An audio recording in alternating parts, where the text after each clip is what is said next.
مدینہ شریف میں حاضری دینے کے حوالے سے ایک شخص نے تحقیق کی اور اس کی ریسرچ آئی تو اس نے کہا کہ میں سوچتا تھا لوگ سب سے زیادہ کہاں روتے ہیں، تو لوگ سب سے زیادہ مدینہ شریف جا کے روتے ہیں، بڑا روتے ہیں۔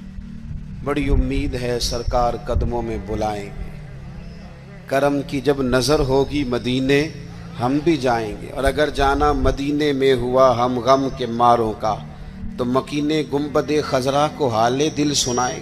وہاں جا کے لوگ روتے ہیں، تڑپتے ہیں۔ اب آپ شک پیدا کر دیں کہ پتہ نہیں حضور حیات ہیں معاذ اللہ کہ نہیں، تو اعلیٰ حضرت نے 2 قسمیں اٹھا کے کہا تو زندہ ہے واللہ، تو زندہ ہے واللہ، بس میری چشم عالم سے چھپ جانے والے تو زندہ ہے معبود، اور اس پر دلائل دیے۔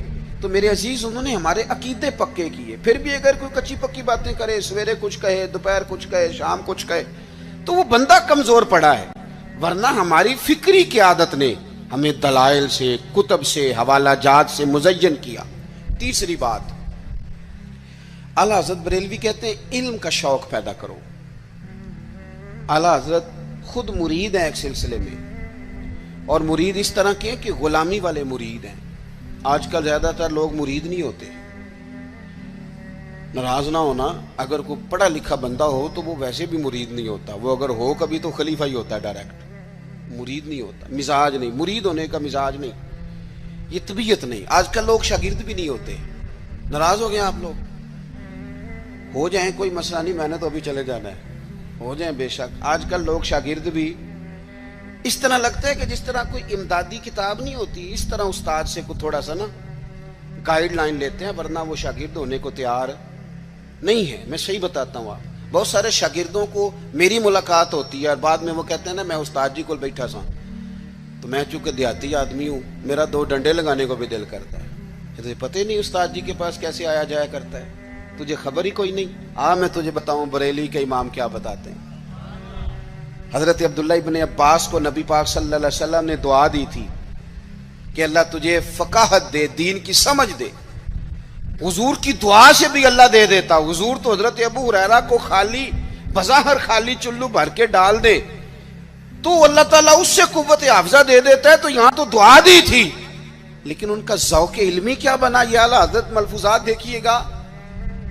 وہ نا خاندان رسول کے چشم و چراغ ہو کے، حضور کے چچا زاد ہو کے، استاد کے دروازے پر جب پڑھنے جاتے تھے نا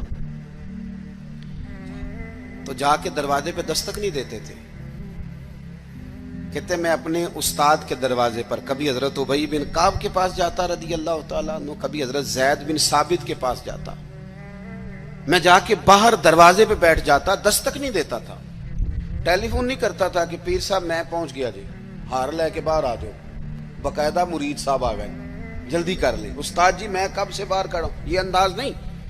فرماتے ہیں کہ میں دروازے میں بیٹھ جاتا اور کبھی کبھی بیٹھے بیٹھے تھک جاتا، دستک نہیں دینی، وہ خود آئیں گے تو دستک نہیں دینا۔ کہتے ہیں کبھی یوں بھی ہوتا کہ حضرت ابی بن کعب رضی اللہ تعالیٰ عنہ کا مکان کا دروازہ چونکہ صحرا میں کھلتا تھا تو ٹھنڈی ہوائیں مدینہ چومنے آتی تو ریت کے مقدس ذرے اڑ کے میرے بالوں میں بھی پڑ جاتے، لیکن میں دستک نہیں دیتا تھا۔ استاذ مردی سے باہر آتے تھے اور جب وہ آ جاتے تو پھر میں جھولی پھیلا کے کہتا میں آپ سے رسول پاک کی حدیثیں سننے آیا۔ اعلیٰ حضرت فرماتے ایک دن گھوڑے پہ بیٹھ کے حضرت زید بن ثابت آ رہے تھے تو ضرورت کوئی نہیں تھی کیونکہ انہوں نے لگام تھامی ہے، گھوڑا چل رہا ہے، لیکن یہ بتانے کے لیے کہ میں شاگرد ہوں، یہ بتانے۔ میں کبھی اتنا مصروف نہیں تھا زندگی میں جب آج کل اتنا مصروف ہوا ہوں۔ کل میں نے ظہر کے بعد اسلام آباد سے کوئی 1 گھنٹہ اوپر پہاڑیوں پہ تھا میں، اور آج میں ظہر کے بعد آپ کے پاس ہوں، ابھی مجھے گوجرا جانا ہے اور پھر رات کو وہاں سے واپس لوٹنا ہے، اور کل ظہر کے بعد مجھے خانے وال پہنچنا ہے۔ کئی دفعہ ایک پیر اٹھاتا ہوں تو اٹھایا نہیں جاتا، گاڑی میں بیٹھے بیٹھے حد ہو جاتی، اور اس کے باوجود لوگ روزانہ 25-30 لوگ ہم سے ناراض ہوتے ہیں کہ ان وڈے ہو گئے وہ ٹائم ہی نہیں دیندے، اس کے باوجود یہ حال۔ کبھی کبھی کچھ چیزیں مزہ دیتی ہیں۔ میں نے ایک وعدہ کیا ہوا تھا، لاہور میں کسی سے میں نے جانا تھا تو میرے استاد صاحب کا فون آ گیا، فرمان لگے کتنے میں، او شاگردو ترس جاؤ گے نوازوں کو، یہ 2-4 جو رہ گئی ہیں ان کی قدر کرو. کتنے میں بھائی؟ میں عرض کی تھی حضور میں کہا رہا ہوں. فرمان لگے پرسوں پنڈی جانا ہی. تو میں نے چونکہ لاہور وعدہ کیا ہوا تھا, میں کہ حضور میں ذرا اتنے کی کام میں پرسوں پنڈی کی مصروفیت ہے, تو میرے استاذ ہیں اور یہ بات انہوں نے کی تو میرا قد بڑا ہوا. فرمان لگے تینوں وضاحت دینا میں ضروری نہیں سمجھتا, تو پرسوں سویرے 9 بجے تیار ہو کے سڑک تے آویں جانا ہے. بڑے لوگ دعوت دیتے ہیں, بڑے لوگ پیغام دیتے ہیں, بڑا پیار کرتے ہیں. آپ یقین کریں مزہ آ گیا بات کا. مجھے جو بندہ پوچھے پنڈی خیر ہے, میں کہا مینوں آپ نہیں پتا. گھر والے پوچھتے پنڈی خیر ہے, میں کہا مزہ بڑا آنا ہے جانے دا, پتہ کوئی نہیں کی کام میں. انہوں نے کہا پرسوں کبھی مزہ بھی تو لو نا, کبھی ذائقہ بھی تو لو نا. ہمارے ایک بزرگ ہیں, ان کی عمر 65-70 سال ہے. ان کی والدہ انتقال کر گئی, میرے پاس جمعہ پڑھتے ہیں. تو میں ان کے گھر تعزیت کے لیے گیا تو ان کے بچے کہنے لگے کہ ہماری دادی کی عمر 100 سال سے زیادہ تھی پر ابا چوپی نہیں کرتے, ہر وقت روتے ہیں. ان کو کہیں کہ حوصلہ کریں. تو میں نے ان سے کہا کہ بھئی آپ بچے کیا تو ٹھیک ہی رہے ہیں کہ آپ خود 65-70 سال کے ہیں اور آپ کے بچے بڑے ہیں اور شادی شدہ ہیں, تو آپ. انہوں نے بڑی شاندار بات کی. کہنے لگے پیر صاحب اماں جدوں دی گئی ہے میں وڈیرا ہو گیا, میرے بال چٹے نے, میرے 2 پوتے نے, 3 نواسے نے, لیکن جدوں میں گھر آਉਂدا سا تے اماں کہندی سی منڈیا آ گیا ہے, روٹی لے آؤ نا منڈے لئی. فرماتے ہیں یوں لگتا تھا نہیں بال سفید ہوئے ہیں پر میں ہوں ابھی جوان. جب تک آپ کا کو بڑا رہتا ہے آپ طاقتور رہتے ہیں. خود بخود اپنے آپ کو بڑا کرنے کی کوشش نہ کریں, کسی کو بڑا مانے, طاقتور رہیں گے, جان رہے گی, آپ کی پشت پہ کوئی کھڑا رہے گا.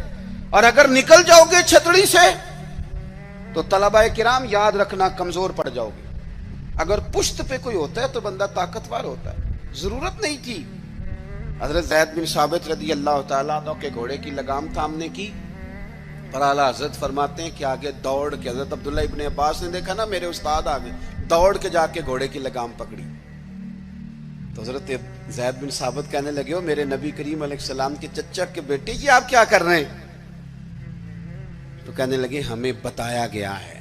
لفظ دیکھنا ملفوظات شریف میں اعلیٰ حضرت نے لکھے, ہمیں بتایا گیا ہے کہ علماء کا احترام کرنا.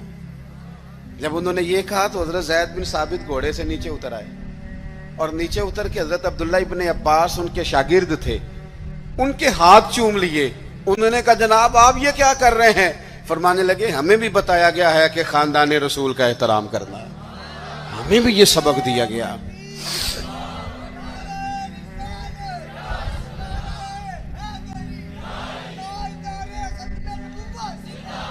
تو ذوق, علمی ذوق پیدا کریں, ادب والا ذوق پیدا کریں, اور علم سیکھیں تو عمل کرنے کے لیے, صرف تقریر کے لیے, بحث کے لیے, کل کو ڈگری لینے کے لیے نہیں. آپ علم اس لیے سیکھیں, جب نا علم خالی تقریر بن جاتا ہے نا, اور علم خالی تدریس بن جاتا ہے, پھر وہ اس طرح کا بھی بعض اوقات معاملہ بنتا ہے کہ عارف رومی کہتے ہیں کہ اگر تو صرف لفظ تجھے یاد ہے اور تو عمل نہیں نہ کرتا تو یہ لفظ تو طوطے کو بھی رٹا دیا جائیں گا تو وہ بھی رٹ لے گا, تیرا اور اس کا کیا فرق ہوگا. جب تک آپ عمل نہیں کرتے علم پر, جب تک اس کو عمل کے حصول کے لیے حاصل کرے. خالی میں ایک درویش کو پڑھ رہا تھا, ان کے خلیفہ صاحب نے خط لکھا کہ حضرت میں اب تقریر بھی کرتا ہوں, تدریس بھی کرتا ہوں, تصنیف بھی کرتا ہوں. تو انہوں نے جواب میں شاباشی نہیں دی بلکہ فرمانے لگے بیٹا یہ تو کام تم لوگوں کے لیے کرتے ہو, اپنے لیے کیا کرتے ہو؟ سحری کے وقت اٹھ جاتے ہو نفل پڑھنے کے لیے, تلاوت قرآن روز ہوتی ہے, سجدے کا ذوق حاصل ہے, درود و سلام کی طبیعت ہے, یہ تو لوگوں کے لیے کام ہے نا سارے. بڑی اچھی بات ہے, دین کی خدمت کرتے ہو, پر اپنا بھی تو بتاؤ نا. اعلیٰ حضرت فاضل بریلوی رحمۃ اللہ علیہ کی شخصیت کا جو کمال ہے وہ یہ ہے کہ جو وہ کہتے تھے نا اس سے زیادہ وہ کرتے تھے. ان کی طبیعت تھی وہ کرتے تھے. آپ جب تک اپنی زندگی میں عمل کو نہیں لے کے آتے, داتا صاحب رحمۃ اللہ علیہ کسی فرماتے ہیں کہ مجھ سے کسی نے پوچھا ہے کہ کوئی چلہ بتائیں. یہ لوگ سلوک سے وابستہ ہوتے ہیں نا, یہ پوچھتے ہیں چلہ کرنا ہے, وظیفہ کرنا ہے. ان کا خیال ہوتا ہے کہ 40 دن پیر صاحب ٹھنڈے پانی میں کھڑا کر دیں گے تو پھر میرے ہاتھ شاید کو 4 جن لگ جائیں. تو کہتے ہیں لوگ پوچھتے ہیں چلا وظیفہ, تو آپ فرماتے ہیں میری نظر میں سب سے بڑا مجاہدہ چلا جہاد علم حاصل کرنا اور اس پر عمل کرنا ہے.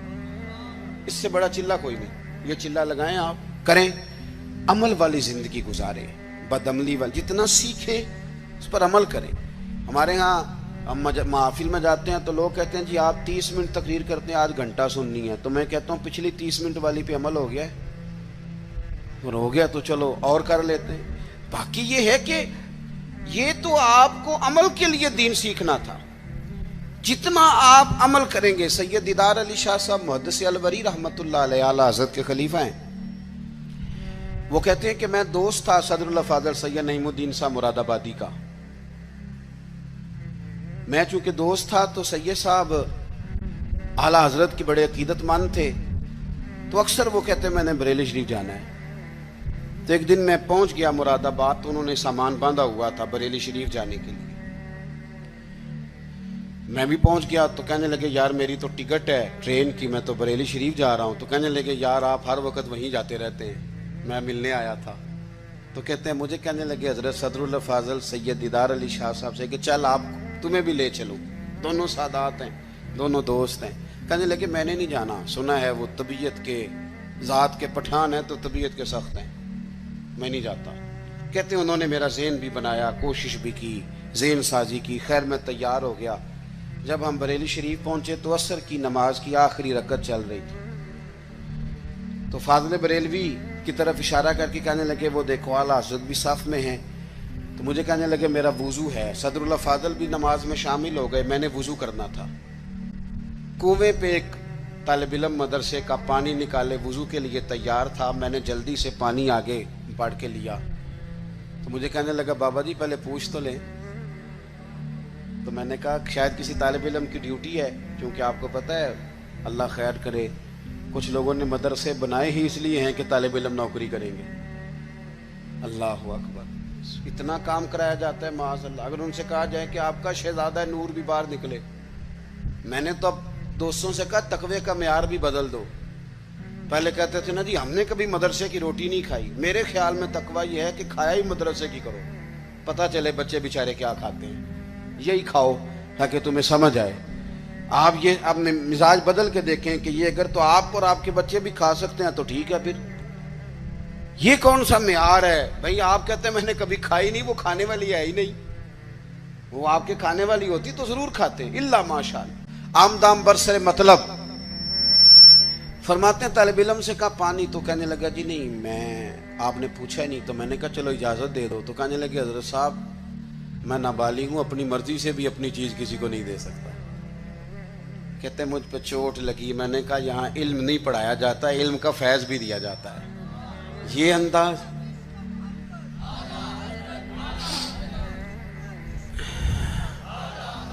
سنیں گے جی آپ. کہتے ہیں میں وضو کیا جب تک نماز مکمل ہو گئی. چونکہ حضرت صدر اللہ فاضل تو ابھی نماز میں تھے, 3 رکعتیں پڑھنی تھی. تو اعلیٰ حضرت بریلوی مسجد کی سیڑھیاں اتر رہے تھے تو میں چڑھ رہا تھا. اعلیٰ حضرت کو اللہ نے کوئی کمال دیا تھا کہ وہ چہرہ دیکھ کے بتا دیتے تھے کہ بندہ سید ہے.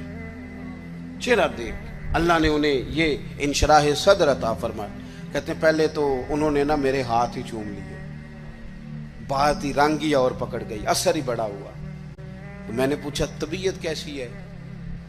تو کہنے لگے مولانا طبیعت کا کیا بتاؤں, ذات کا پٹھان ہوں, طبیعت ذرا سختی ہے. چونکہ پٹھان ہوں تو طبیعت ذرا میری سختی ہے. کہتے ہیں میں سمجھ گیا. بس پھر حضرت صدر اللہ فاضل اگلی صبح کہنے لگے چلیں. میں نے کہا آپ نے جانا ہے تو جائیں. میں جب تک دور تھا بات اور تھی, اب تو حضور میں ہوں, اب تو بات اور ہے. تو میرے بھائی علم کا فیضان ہو, اس پر عمل ہو. آخری بات جو آپ کی خدمت میں عرض کرنی ہے بڑے درد کے ساتھ, وہ یہ ہے کہ ہمارے جتنے بزرگ تھے نا, صوفیاء تھے, اللہ والے تھے, ان کے دلوں میں نا دوسروں کے لیے بڑا درد رہتا تھا. ہماری طبیعتوں میں نا خود غرضی پورے عروج پہ آئی ہے. دوسروں کے بارے میں ان کی طبیعتیں جتنے بھی کام کرتے تھے امت کی ملت کی خیر خواہی کے لیے کرتے تھے. ہم الا ماشاءاللہ جو قدم اٹھاتے ہیں تو وہ اپنا نفع نقصان دیکھ کے اٹھاتے ہیں۔ جب تک آپ کے دل دوسروں کے حق میں نرم نہیں ہوتے، غریب آدمی جو ہوتا ہے نا، یہ سیاںا نہیں ہوتا۔ غربت نے میرے بچوں کو تہذیب سکھا دی، اب سہمے ہوئے رہتے ہیں، شرارت نہیں کرتے۔ غریب سیاںا نہیں ہوتا۔ کیوں؟ کہ مہنگا موبائل نہ ہو تو چلانا بھی نہیں آتا، تو بندہ کیسے سیاںا ہوگا؟ وہ اس لیے سیاںا نہیں ہوتا کہ کار نہ ہو گھر میں تو اس کا دروازہ بند کرنا بھی بندے کو نہیں آتا۔ غریب سمجھدار نہیں ہوتے، اور اگر وہ سمجھدار ہوتے تو پھر وہ غریب ہوتے۔ آقا نو یاد کر کے جلدائے میرا سینہ، آقا نو یاد کر کے جلدائے میرا سینہ، چھیتی وکھا خدایا، چھیتی وکھا خدایا، مینو کدی مدینہ، آقا نو یاد کر کے جلدائے میرا سینہ، دل روڑ لگ پیا، آنسو چھلک پے، دل روڑ لگ پیا، آنسو چھلک پڑے نے، حجاج دا جا تکیا، میں سامنے سفینہ۔